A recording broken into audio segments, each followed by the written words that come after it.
orang. Sehingga bulan Rajab oleh Quran tetap dimasukkan sebagai bulan haram. Bulan haram ada 4. Dzulqa'dah, Dzulhijjah, Muharram dan Rajab. 3 itu jejer. Menjelang haji, bulan haji, dan setelah haji. Itu 3. Tapi yang 1 Rajab. Apa hubungannya Rajab masuk kategori bulan haram? Gak ada hubungannya dengan haji. Tapi masuk bulan haram. Kenapa? Karena bulan Rajab adalah bulan yang sudah biasa dimuliakan oleh orang Arab sebelum Islam datang. Dan itu diadopsi oleh Quran sebagai penghargaan, apresiasi kultural terhadap tradisi orang Arab dengan modifikasi. Ya, dengan modifikasi. Itulah maka dakwah nggak mungkin tanpa dukungan kultur. Kalau saya tanya ibu-ibu kerso nggak boleh poligami? Jujur lah ya. Tidak. Mau nggak buruk poligami? Jawabannya tetap buruk. Tapi kalau tanya saya tanya bapak-bapak, boleh nggak Pak? Boleh. Semangat. Bagus Kalau itu. ukur semangat no. Orang-orang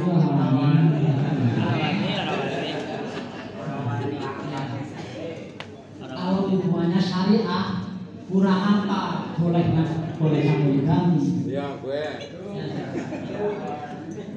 Maka ibu paling-paling dilema tadi mau ngomong nggak boleh kok kurangnya jelas gitu ya. Mau ngomong boleh kok sakit hati kan gitu saya. Ya. Maka ibu paling-paling mengatakan Pak Nasir saya nggak pernah poligami, yang ini suami saya tidak kan gitu. Itu jawaban paling aman. Ini syariah tapi di Indonesia nggak lancar. Kenapa? Tidak dapat dukungan kultur. Sehingga bapak-bapak tunggu kultur berubah.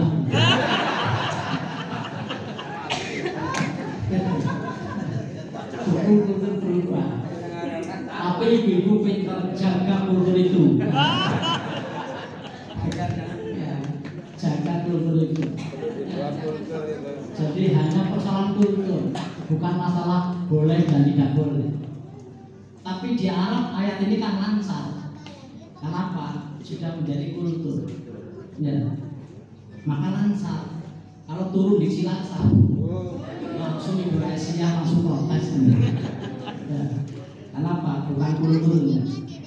Sebenarnya kultur betapa luar biasanya dalam mendukung syariah.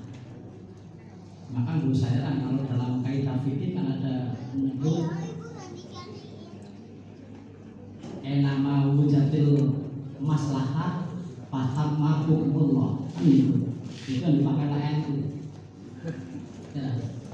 Di mana di sana ada maslahat maka di sana ada hukum Allah. Nah itu kan. Di mana ada maslahat di sana ada hukum Allah kan gitu. Jadi al-mukhalafatu ala qadri sholih para ahli menjadi masalah kan itu memelihara tradisi lama yang baik, mengambil tradisi yang lebih baik. Itulah pola NU.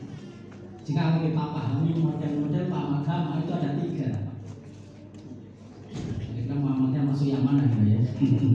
Ada 3 model agama. Syariahnya sama, tapi model pahamnya beda. Tapi ketiganya punya maksud yang sama untuk menjaga dan mengembangkan eksistensi Islam. Yang pertama model tradisionalis, menggabungkan antara syariat dan tradisi. Nah, inilah Wali Songo. Bagaimana Jawa dan Islam dipadukan. Sehingga Wali Songo mengatakan Islam adalah Jawa, Jawa adalah Islam. Sehingga sulit dipisahkan antara Jawa dan Islam. Sehingga luar biasa kuat walaupun belum menjalankan syariat. Dan luar biasanya Islam, luar biasanya imperialisme Barat yang juga di sana ada kristenisasi nggak mempan di Jawa. Ya. Kristenisasi ratusan tahun oleh Eropa terhadap Jawa nggak mempan. Islam tetap dominan di Jawa. tapi hilang di tempat lain. Islam hilang di tempat lain. Di Spanyol Islam hilang. Ya. Di Republik Seko Islam hilang. Di Filipina Islam hilang. Di Indonesia Timur Islam hilang. Hanya Jawa dan Indonesia Barat yang tertahan, walaupun dijajah Eropa beserta kristenisasi, tak dengan Islam. Itu Jawa. Lainnya hilang semua. Islam hilang di Spanyol, walaupun Islam telah mendominasi Spanyol. Oh, begitu seiring imperialisme Barat ke negara lain, habis juga Islam, hilang juga Islam. Sehingga pada waktunya kemudian Kristen sudah sedemikian kuat di Spanyol, rajanya juga Kristen, sehingga begitu kuatnya sehingga Islam mengalami kelemahan. Tidak ada pilihan lain bagi orang Islam kecuali dua, keluar dari Spanyol atau masuk Kristen. Itu aja pilihannya ya. Hanya dua pilihan, masuk Kristen atau keluar dari Spanyol. Kalau ingin tetap Islam silahkan out dari Spanyol. Kalau ingin tetap Islam, silahkan out dari Spanyol. Kalau ingin tetap di Spanyol silahkan masuk Kristen. Itulah Spanyol. Sehingga sebagian tetap di Spanyol dengan mereka masuk Kristen, sebagian tetap Islam keluar dari Spanyol. Jadilah Maroko. Nah, itu ya. Maroko adalah orang Spanyol yang tetap dengan Islamnya, keluar dari Spanyol. Itu Maroko. Maka Maroko menjadi negeri berkultur Arab yang berdekatan dengan Eropa. Maka sebutannya Maghrib. Orang Barat. Itulah Maroko. Maka untung kemarin di Piala Dunia Maroko menang lawan Spanyol. Itu kan pertandingan antara Murtadin dan Mutakin.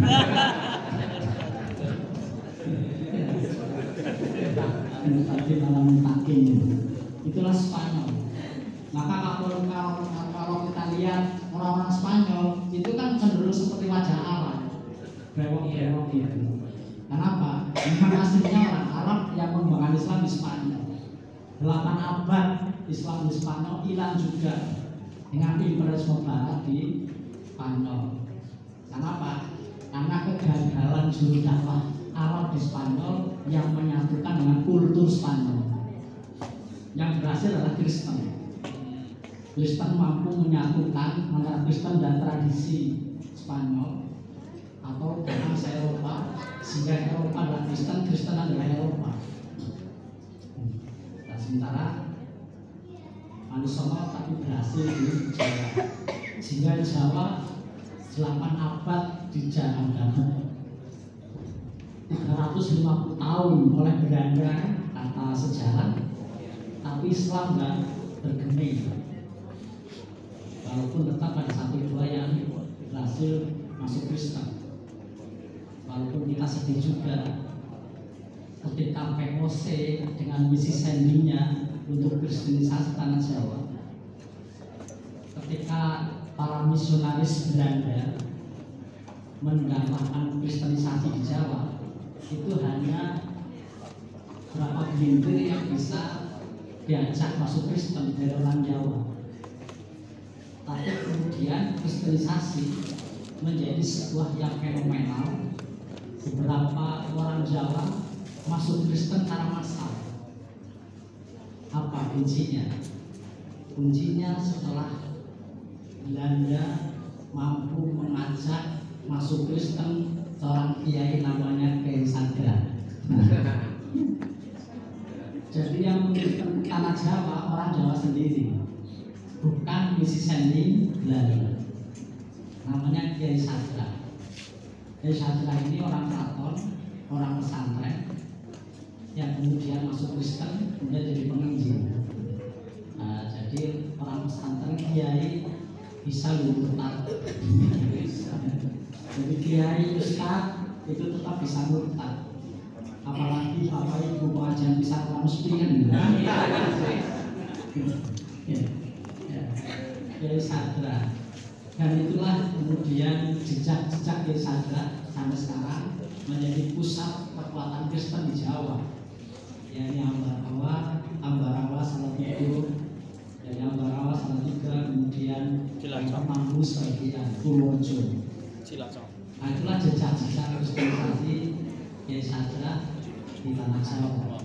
Itulah kristenisasi yang berhasil oleh orang Jawa ini. Kenapa Kiai Sadra berhasil kristenisasi? Karena pendekatan kultur itu. Maka jangan bukan kultur, tapi kultur yang tidak bertentangan dengan syariat. Sehingga kalau kelompok tradisionalis tentu diambil oleh modelnya oleh NU. NU mengambil model tradisional.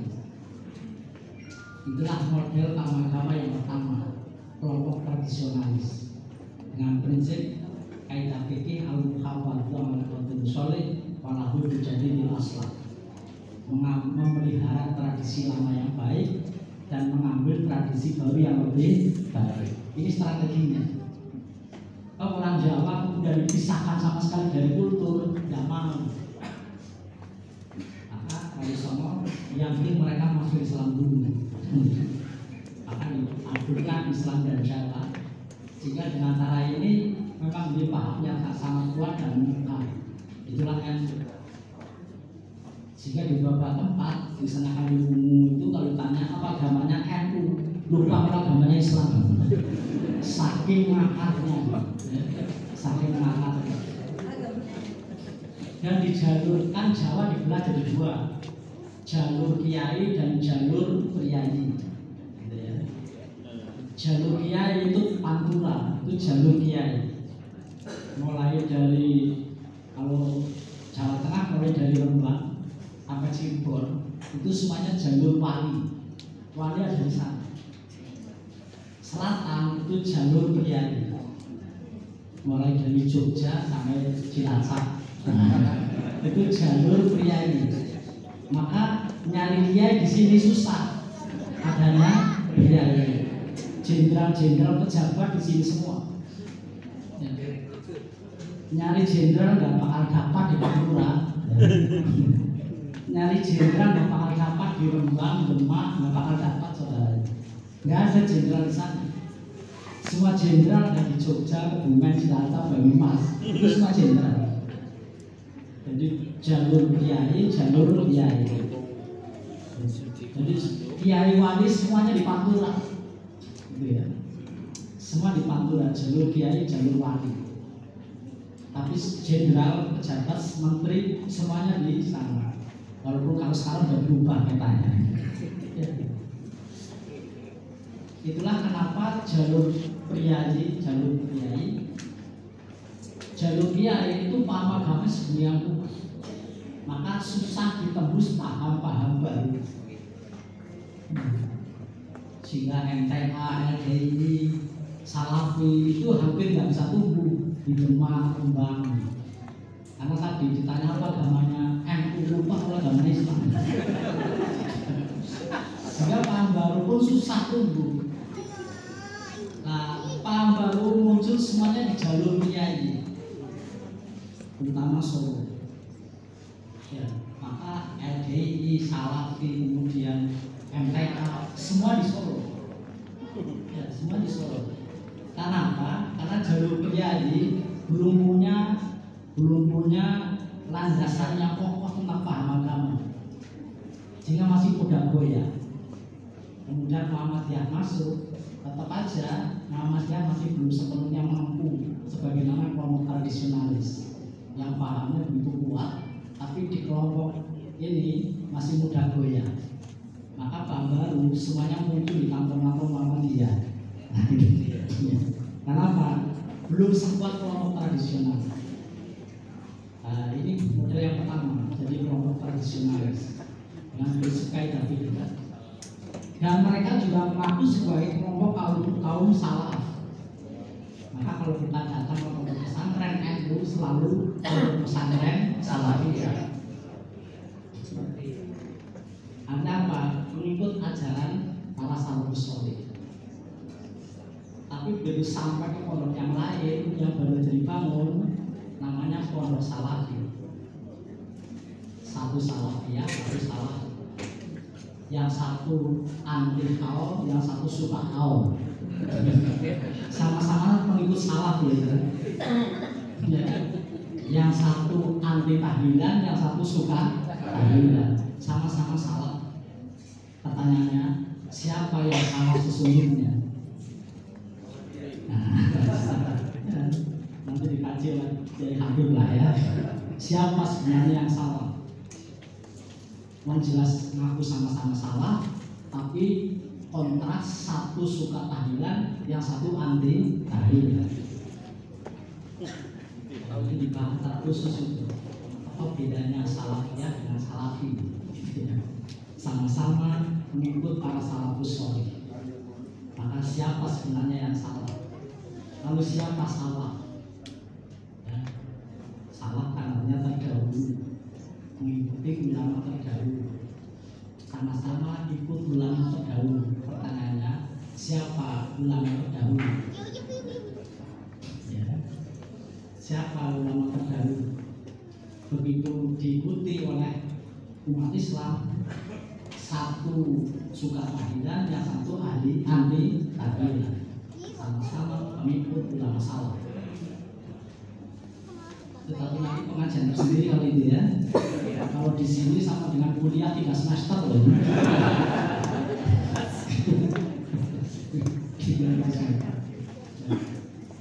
Itu kelompok yang kedua, tradisionalis. Yang kedua yang pertama paham agama tradisionalis. Yang kedua adalah kelompok reformis modernis. Syariah, Quran, hadis, tapi dipahami dalam konteks zaman dan teknologi. Inilah model yang diambil oleh Muhammadiyah, modernis, reformis. Jika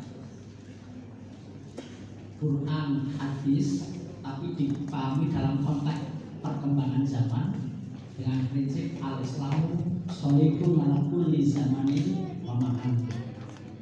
Islam dalam hal pengamalan dan pemahaman akan selalu sesuai dengan perkembangan ruang dan waktu. Maka di sini ada kontekstualisasi terhadap ajaran Islam. Maka lalu Tajih menyebutkan 3 pendekatan dalam memahami Quran Sunnah. 1 pendekatan bayani, 2 pendekatan burhani, 3 pendekatan irfan. Nah, ini 1 semester sendiri ya, jadi nggak mampu kalau di sini. Inilah yang diambil oleh Muhammadiyah. Dengan cara ini lalu bagaimana Islam dikontekstualisasikan dengan perkembangan zaman, dengan perkembangan teknologi, sehingga dalam pandangan Muhammadiyah dengan pendekatan bayani, burhani dan irfani, maka di dalam memahami Quran hadis butuh alat bantu. Dalam memahami Quran hadis butuh alat bantu. Alat bantu tidak hanya nahwu shorof. Alat bantu tidak hanya nahwu shorof. Nahwu shorof alat bantu untuk bayani. Alat bantu bayani itu nahwu shorof. Sehingga dikatakan as-sarfu umur ulum. Jadi as-sarfu umur ulum manahwu aduha. Ilmu syaraf adalah induknya ilmu, ibunya ilmu, sementara nahwu adalah bapaknya ilmu. Sehingga untuk memahami Islam dari sisi dalil harus menguasai ilmu nahwu dan syaraf. Pertanyaannya, pondok pesantren Muhammadiyah mana yang mendalami nahwu syaraf? Ini tanggung jawabnya ke Habib ini ya. Karena nahwu syaraf belum cukup, itu hanya untuk konteks bayani, penjelasan dalil. Dalam pandangan Muhammadiyah butuh alat bantu yang kedua, yakni burhan, alat bantu ilmiah untuk memahami Quran dan hadis. Maka bagaimana kita memahami tanggal 1 itu butuh alat bantu astronomi. Maka ilmu astronomi masuk di sana. untuk mengetahui tentang dalil ayat Quran tertentu butuh ilmu hadis sosiologi. Kenapa orang Arab itu bangga punya anak laki-laki tapi aib punya anak perempuan? Itu butuh ilmu bantu namanya sosiologi. Kenapa Bapak Ibu? Kalau nyari dalil nggak ketemu. Kenapa orang Arab suka anak laki-laki aib anak perempuan? Itu ilmu bantunya sosiologi. Karena Arab adalah, kalau kita baca di sosiologi Arab, anak Arab itu hampir negara yang tidak pernah berhenti perang antar suku. Ya, tidak pernah berhenti perang antar suku. Yang perang antar suku luar biasa. Lah karena perang yang sedemikian tingginya, maka butuh tenaga perang. Tenaga perang yang pokok adalah laki-laki. Punya anak perempuan, sementara harus perang repot. Begitu datang bulan harus pindah dari satu tempat ke tempat lain karena kalah perang.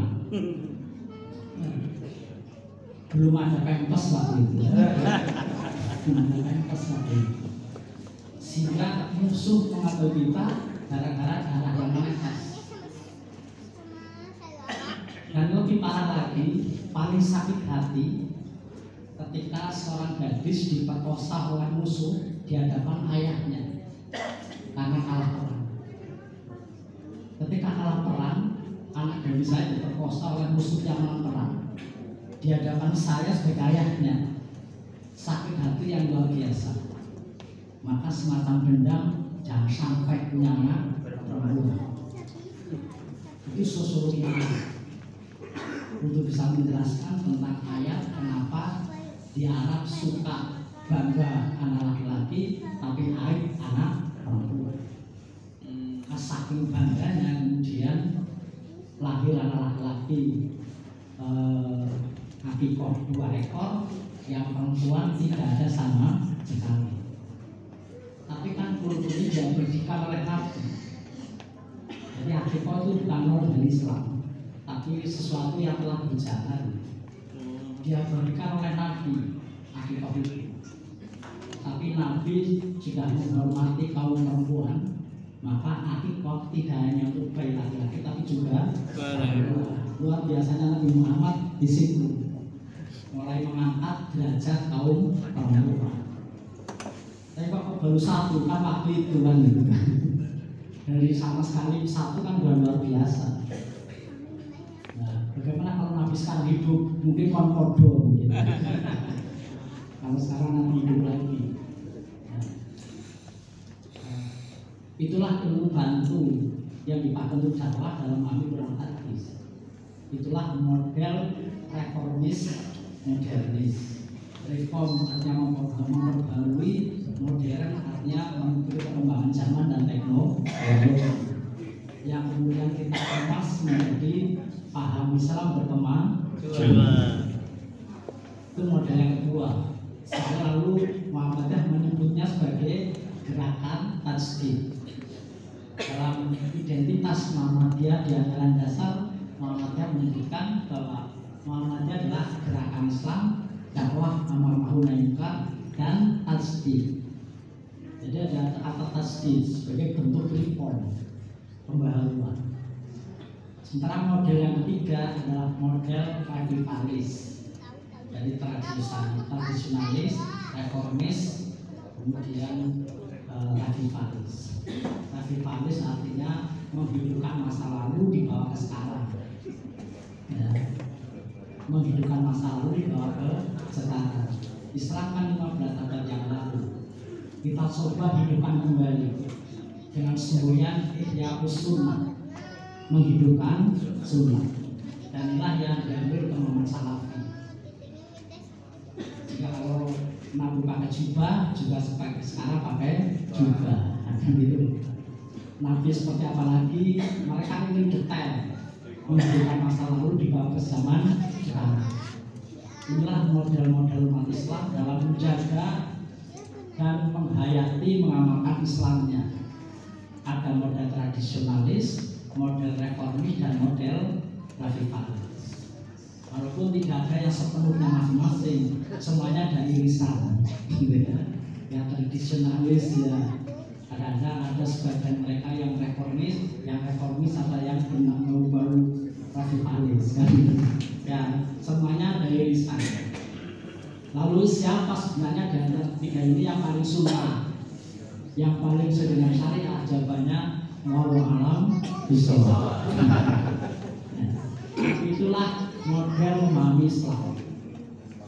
Sehingga tetapi tidak bisa di antara tiga model ini kemudian mengklaim sebagai yang paling sunnah, sebagai yang paling islami, sebagai yang paling syar'i, tidak bisa. Ketiganya adalah model paham bagaimana Islam diamalkan, bagaimana Islam dipahami. Yang ketiganya punya kelebihan dan kekurangan. Tidak ada satu pun model paham yang memuaskan semua umat. Ya, tidak ada model paham